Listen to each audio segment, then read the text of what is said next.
David Reams, Senior Director of Maritime Operations for Allen, said the team's primary aim was to find the USS Lexington, which it reported finding earlier this month more than 500 miles, 805 kilometers, off the eastern coast of Australia.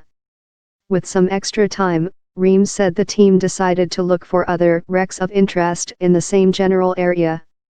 The team used sonar data and a remotely operated underwater vehicle to identify and verify the wreckage. Well, that's gonna be the J. There's the U, N, E, here's the A. That's it. That is the Juno, Robert Kraft, Director of Subsea Operations for Allen, said in a video clip provided by Allen's organization. The name across the stern and the gun configuration helped identify the ship, he said. Kraft also said the stern was next to the bow and nearly a kilometer, 0.6 miles, from the ship's midsection, speaking to the level of destruction the ship endured.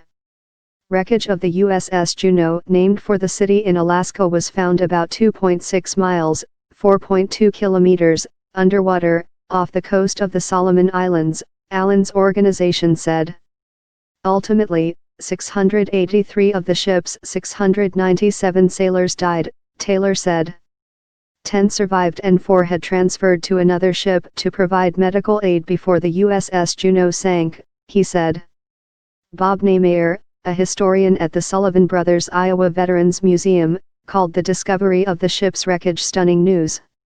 Even after so many years, and at a time when most World War II veterans have died, Neymeyer said the Sullivan family's sacrifice stands out.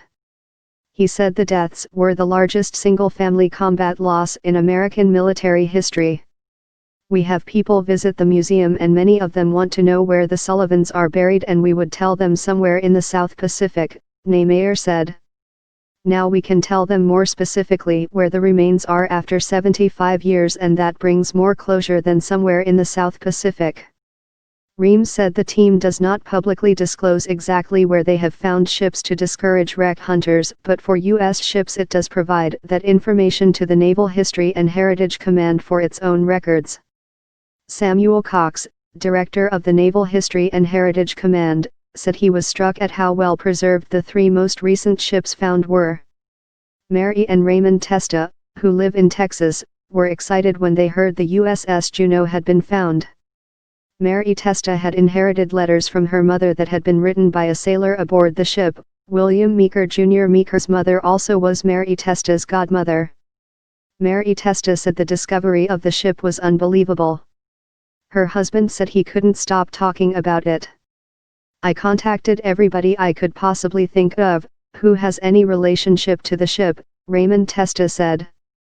Associated Press reporter Scott McFetridge contributed from Des Moines, Iowa.